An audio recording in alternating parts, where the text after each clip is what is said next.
Silent Hill 2 is a psychological horror game that takes us for a ride in a lovely, totally not haunted town.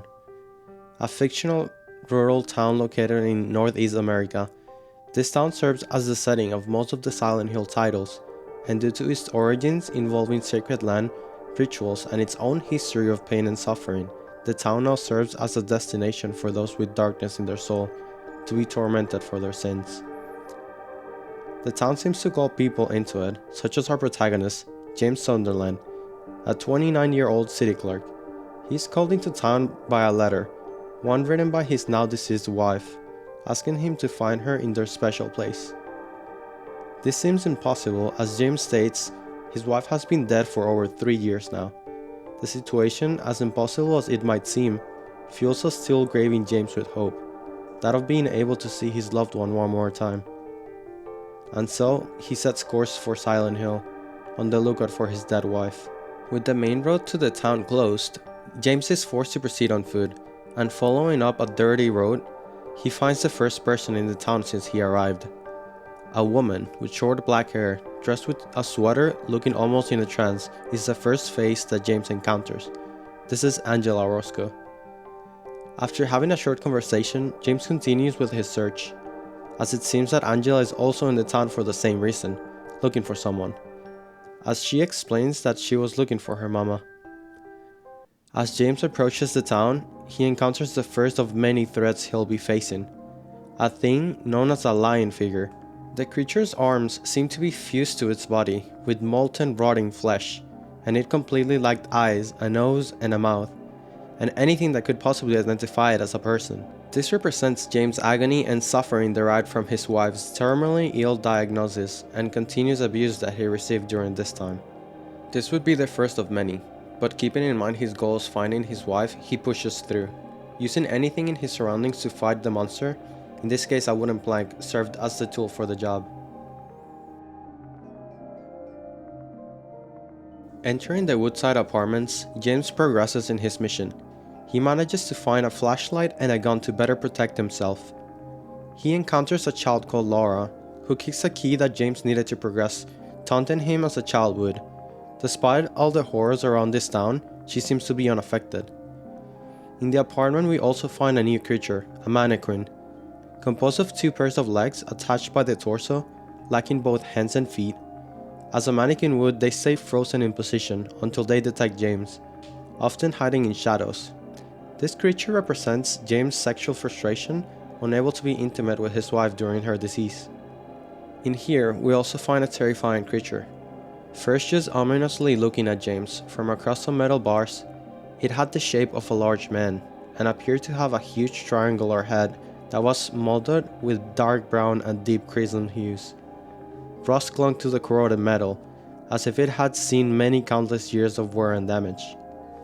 James then sees this monster one more time, as Pyramid Head assaults 2 of the mannequin monsters. James is forced to unload his weapon against this beast once he's spotted hiding in the closet door of the room. In a closed room, James encounters this creature once more. He manages to survive for long enough until an alarm sounds, making the creature retreat, opening our path forward to leave the apartments. In the apartments, James also runs into a man puking his guts out, as he finds a dead corpse in the same room.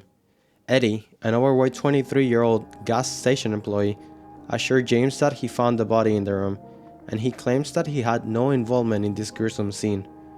He is freaked out about being blamed for this murder, but James just believes him. James also runs into Angela a second time. He sees her lying down in front of a mirror that covers the wall of a room. Knife in hand, as if she were in a trance, Angela is debating whether or not to take her life, claiming that it is easier just to give up. This scene is particularly framed using the mirror and the camera angles to make Angela look like a child as she's sitting down, looking up at James. Her demeanor and the way that she carries herself is very childish. When she mentions her mom, calling her mama, and explaining to James that she has been bad, leaving the knife on the table as a grounded child would leave a toy behind, cowering in fear, even covering her face when James approached her. These are all signs of a childhood trauma, one that has affected Angela tremendously, and we will uncover this mystery even more as we continue to progress. Leaving the apartments, James finds Laura one more time, holding a letter and claiming that James didn't love Mary, as she dashes away. How did she know Mary? With this question in mind, James is now forced to follow Laura to ask for any clues with regards to his dead wife's whereabouts. Stopping by the Rosewater Park, as he believed this was their special place, James is faced with a chill inside. In the mist, a person stands. Turning around, he sees Maria. With an uncanny resemblance, he is shocked to see the image and hear the voice of his now dead wife in this person, with some differences mostly noticeable on her hair and clothing style having a more revealing outfit than Mary would. Nonetheless, Maria convinces James to let her join him as they explore the town. Following on Laura's trail, James enters a theater, where he finds Eddie eating and Laura running away as soon as she notices James. She leads both James and Maria to the Brookhaven Hospital. Exploring this location to find Laura, James pushes forward until he realizes that Maria is not feeling so well. He then leaves her in a room on the hospital to rest for a while he continues his search. In the hospital, James finds a new enemy, the bobblehead nurses, a monster in a white dress masquerading as a nurse with a grotesque, swollen head that faces the wrong way. The bobblehead nurses serves as another symbol of Mary's hospitalization, as well as the loss James might have felt during that time for the nurses, as his wife laid in the hospital. Without a face, he's objectifying these nurses. There is a diary as well on the roof of a patient that seems to have lost hope and just wants to die. I don't want to cause any more trouble for anyone, but I'm a bother either way. Can it really be such a sin to run instead of fight? Some people may say so, but they don't have to live in my shoes. It may be selfish, but it is what I want. It's too hard like this. It's just too hard. These words, although not so obvious yet, will have a great impact on James' psyche. James is thrown down by Pyramid Head breaking through the roof of the building. Finding Laura, he confronts her and asks her for the letter. Laura explains that she knew Mary from their time in the hospital last year. James calls her a liar. According to him, Mary has been dead for 3 years now, and she storms off. She tricks him one more time as she locks him in a room containing a new enemy. The Flesh Lips, a bizarre monster like a pendulum. Its body was a soft and flabby chunk of meat, like a half-digested human, suspended from the ceiling by a metal rectangular frame. It was nothing but a fleshy mass of decaying skin and muscles, melting away to reveal the twisted black intestines underneath. The formed arms and legs jutted out at odd angles from the wrong places. Flesh Lips is another image that represented the bedridden Mary, no longer seeming human, more like a mass of suffering that has a mouth to still hurt James with her words, as Mary lashed out at those she loved the most after realizing she was not going to make it. Defeating these monsters and going through the hospital's other world, James manages to reunite with Maria, finally making a run for the elevator to get out of this place, only now they're being chased by a Pyramid Head. Rushing into the elevator, James sees Maria falling behind. As the door closes, Maria is unable to get on. Attempting to prop open the doors of the elevator to let Maria in, James watches as Maria is pierced by Pyramid Head's weapon, killing her in an instant. James must now push forward. He can also find a journal of a doctor, giving some background information on the creatures and the situations he has found himself in.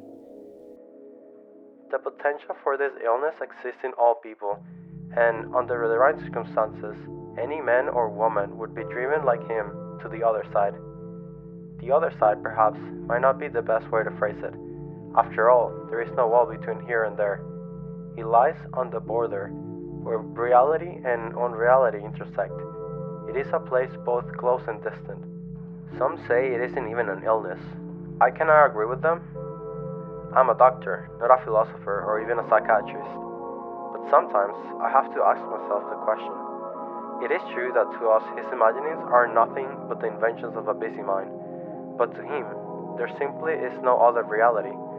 Furthermore, he's happy there.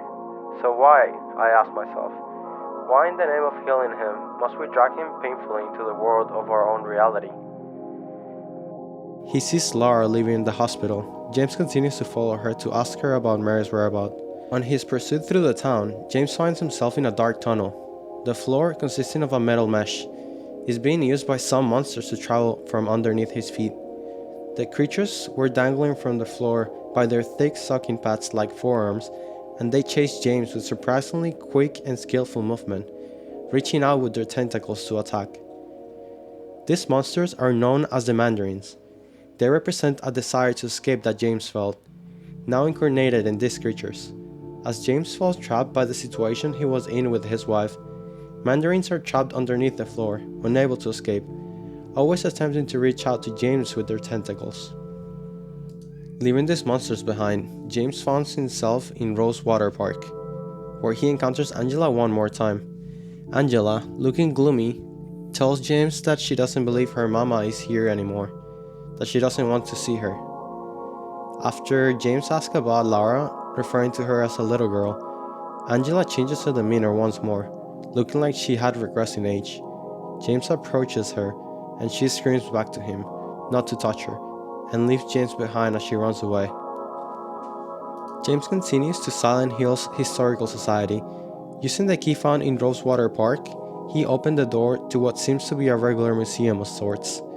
He notices, however, the picture of an executioner of a long time past, who has the exact shape as Pyramid Head, the monster that has been chasing James all along.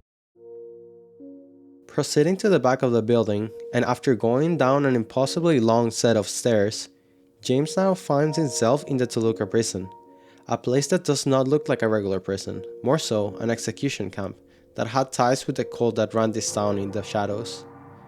In here, we find Eddie once more, and once again a dead body is present in the cafeteria of the prison we just arrived at. Eddie seems off. He tells James that murdering someone is as easy as pulling the trigger, as he jokingly aims the revolver to his head. James, in shock, tries to argue for Eddie that he must have had a reason for killing someone, that it was probably self-defense. Eddie agrees and tells James that it was because of how he was looking at him that he made him do it. James, uneasy with the situation, tries not to argue with Eddie so as to not provoke him, and he lets him get away. James progresses through the prison and finds himself going down even deeper through some holes, culminating in a decrepit elevator that descends into what seems to be a run-down apartment complex. After James inspects a piece of newspaper, we find out about a murder.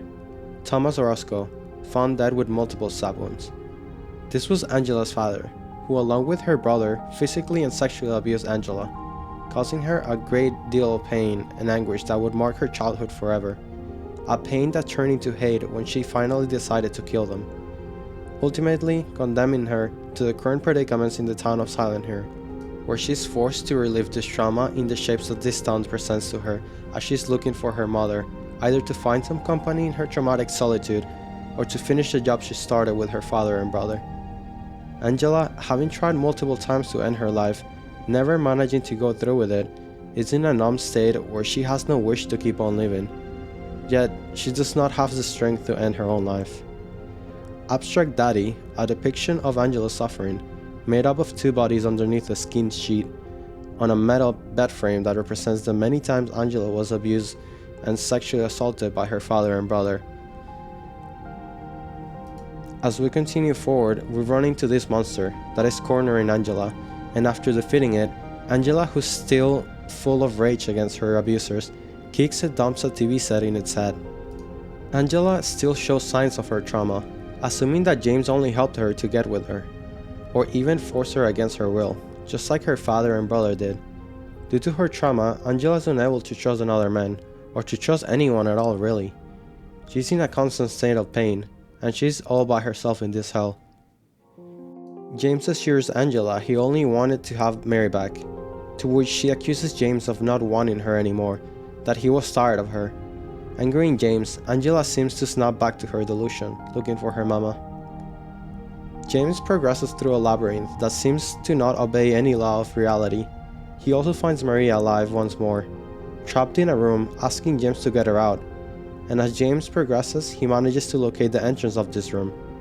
But he is again too late. Maria once again has died. James, feeling guilt for not being there for her, but quickly snapping out of it when he remembers he's in here for Mary. After attaining Pyramid's Head's heavy weapon for a moment, he is able to proceed, almost symbolizing how the acceptance of this heavy burden in his heart is the only way to move forward. In a room that resembles a graveyard, James sees the thumbs of Eddie, Angela, and himself, all empty but already dug up, and to progress, he jumps inside of his hole. James encounters Eddie one more time, just outside a freezer.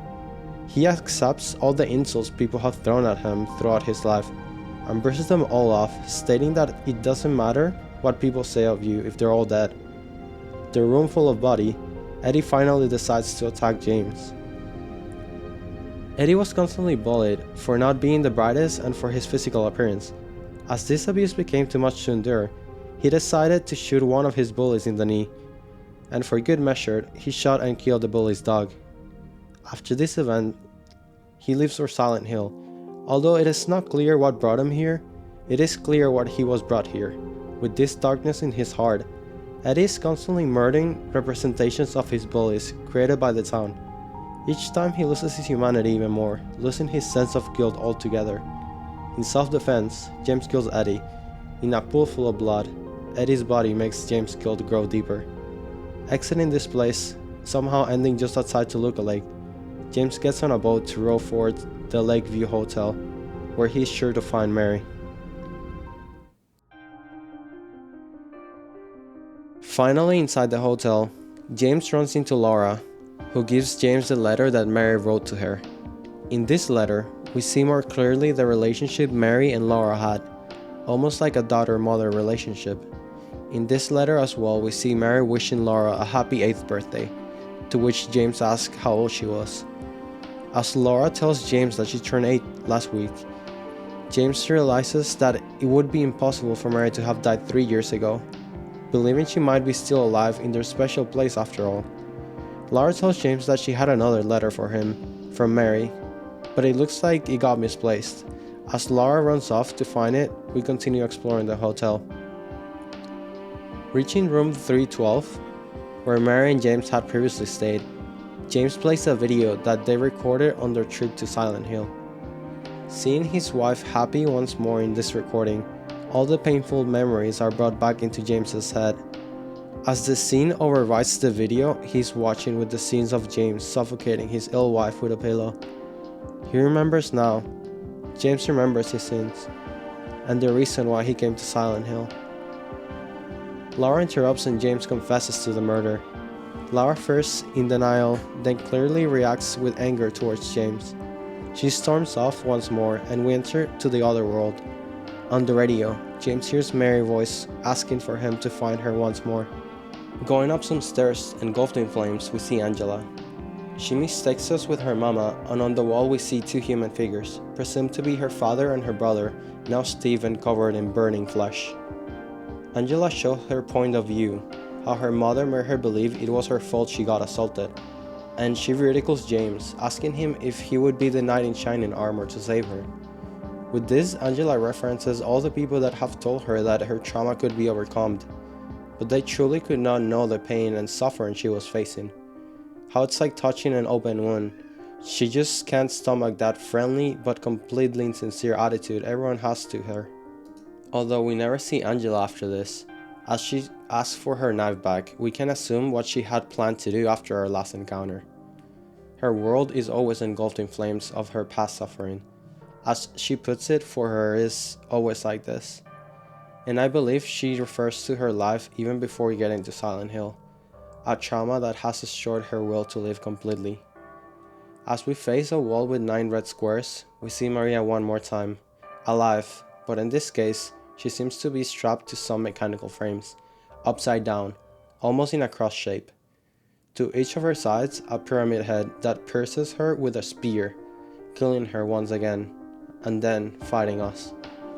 James, however, finally understands why he has been chastened by him, to punish him for his sins. It always kills Maria to remind James that Mary is dead. To an extent, Pyramid Head is trying to help James face the reality with punishment. He is also seen attacking some of the other monsters. This could represent Pyramid Head helping James battle his other fragments of trauma. Overcoming this battle, James is ready to face Mary. Reuniting with her, James is finally happy, until he realizes that this is not Mary, this is Maria once more. Maria, the embodiment of the idealized version of Mary that James had in his head. Born from a wish of wanting to have his wife back, the town itself created a fake version of Mary, used to tease James and ultimately to fight him in front of the bedridden Mary to force him to once again kill his wife, to accept his sins. James murdered his terminally ill wife with both love and selfish reasons. Behind his actions, he feels he can no longer exist without Mary. As he truly loved her, he believed he murdered her to get his life back, to be freed from this life of pain and suffering. But what if instead he did this out of compassion for the one he truly loved, allowing himself to let go, to put an end to her suffering? As Mary says, she lives in a cocoon of pain and suffering that she can no longer recognize herself. James is not the only one brought to this town during the events of the game, and I believe that every person in this story represents a different outlook and ending to the story we discovered with James. Such as Laura, an 8-year-old child. She was another patient during Mary's hospital stay. She formed a connection with Mary to the point where they developed a mother-daughter relationship, and as hinted in the letter, Mary would have adopted Laura if it weren't for her illness. Laura, being a child, represents the live ending, a story that is just starting, and if James gets this ending, he is presumed to follow Mary's wishes to continue living, taking care of Laura as her daughter Mary and himself never had. I believe Eddie ties perfectly with the Maria ending. Eddie is an individual that is consumed by the town's influence, testing him over and over again with these imaginary bullies. Every time, he repeats the actions that sent him on the path to Silent Hill to begin with, letting the anger take over him, murdering these illusions, losing all sense of what's real, cursed to this never-ending loop that will push him deeper into insanity. The Maria ending, although in a more subtle way, also makes James fall under the influence of the town. Cursed to repeat his previous sins, in this ending, James does not face the reality of his actions at all. He rather chooses to ignore this reality, deciding to live in a world with an imaginary wife born from a wish. This is not a happy ending at all, as we see Maria also showing signs of the disease that took over Mary, foreshadowing a new cycle of pain and suffering for James. A stalemate of an ending, it is even represented as how the game starts in the observation deck, and in this ending, the game culminates on the same location. Nothing has changed since James got to this town. Angela is an individual that is filled with pain, and is one that was not able to overcome it, finding death as a better alternative of what she was feeling. As the In Water ending shows us, we can see James following a similar path, facing the consequences of his actions, but unable to move on and forgive himself. He feels that there is no way to move forward in life without Mary. With his wife's corpse in the car, he decides to drive onto the lake, ending his life, hoping to be reunited with Mary in death, letting his pain consume him like the fire that Angela lived with. Guilt is a powerful thing, and as the town may create a manifestation of your own thoughts in reality, we can also create our own reality with our own thoughts. We are to be careful of our outlook in life, as it is truly a powerful thing, that of the human mind. But again, thank you all for watching. In my restless dreams, I see that town. Silent Hill. You promised you'd take me there again someday, but you never did. Well, I'm alone there now, in our special place, waiting for you to come and see me. But you never do. So, I wait, wrapped in my cocoon of pain and loneliness. I know I've done a terrible thing to you. I wish I could change that, but I can't. I feel so pathetic and ugly laying here. Every day I stare up at the cracks in the ceiling, and all I can think about is how unfair it is. The doctor came today. Told me I could go home for a short stay. It's not that I'm getting better. It's just that this could be my last chance. Even so, I'm glad to be coming home. I missed you so much. But I'm afraid, James. I'm afraid you don't really want me to come home. Every time you come to see me, I can tell how hard it is on you. I don't know if you hate me or pity me. Maybe I just disgust you. I'm so sorry. When I first learned I was gonna die, I couldn't accept it. I was so angry. I struck out at everyone I loved, especially you. And that's why I understand if you hate me. But I want you to know, I will always love you. Even though our life together had to end like this, I still wouldn't trade it for the world.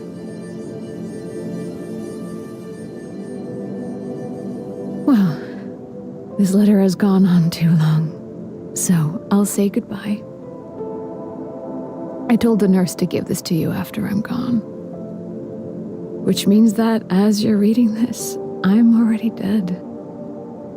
But that's okay. I'm not afraid of it anymore. I just hope the pain will end soon, so that you remember me for who I was, and not what the disease made me. I want you to go on. I want you to live for yourself and for others, like you did for me. James, you made me happy.